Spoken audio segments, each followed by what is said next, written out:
tuần lai thì dòng nợ cái bộ gì Christian chalai cô thế với đi khách in cho nên mai cả tin cả chalai gọi thế Christian cô tu ra đó theo thì cái gì bây giờ mình không xuống cô là bạn hay này cái cái nào ô thì cái này gọi chỉ là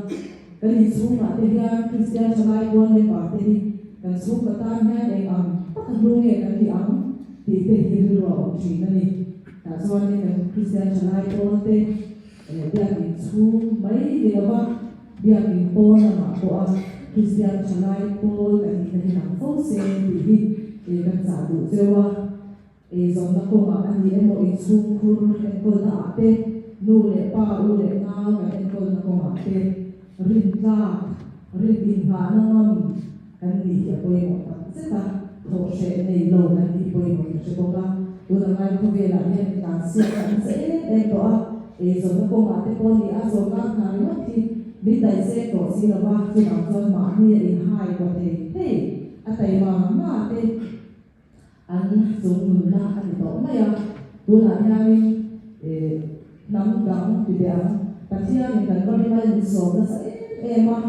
mấy mình số là để dân chính trả vào mấy số nó cần đồng thì cần sẽ là thì là hàng số đây là dân chính trả vào mấy số nó cần đồng thì cần ấy sẽ là số vào cho đẳng mà đi tu nó trong thế cái gần trong thế một bằng mà trong thế này kan mal so do ni gon chen pui tu kan to kan kho kan ni pu thia ka ri na he ni wa nge ke ni zo te ni mane pu la e zo ni kan ka len ka ri kan cha te kan ka ve len ba ma te zo ni kan ka len tu ba kan ka ri zo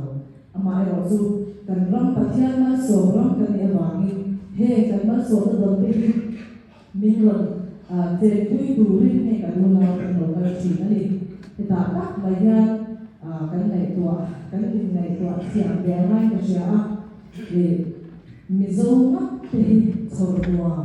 kan ni poi mo tu na chuan vai te chor tua kan mizo ka takin khang ni lo khan tu na la ti a chuan heng ho ya kan sum do ka tur su ta ta kan thok sa chi si ni la ya ani thon an sum te thon chu ra te ta ya ni kan do be sia ti ka lo ma thalai kan ha lo kan se ni kan ka zo na ya kan ti the to ba ya e zo na ya ka bon chan kan la wa ya ti the ka tam tai ma dan chuan in pe na poi no ko ka ta thian da na sa le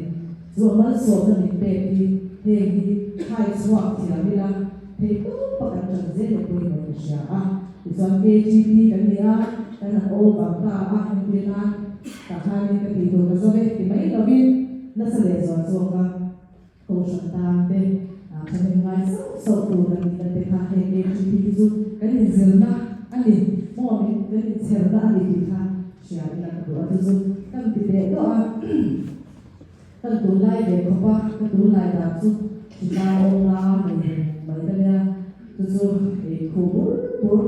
để thọ hạ asma để cái này tănghala với đi bộ đi gia đình đi để đến thầy đầu tù cái người ta này mà xe cái lưu ạ các bạn thấy ổn không? Cái gì cái mà chúng ta chặt mà xe lên ba chặt, rồi làm cho lên ba chặt ra đây dẫn lại cái đầu đi về tất cả cả giải bộ cái lối sẽ chọn thể nó bị có thể đều là xe quay đầu mà xe dẫn lại cái gì cái tiền lỗi cả nào đấy em rồi làm cho lên ba chặt ra đây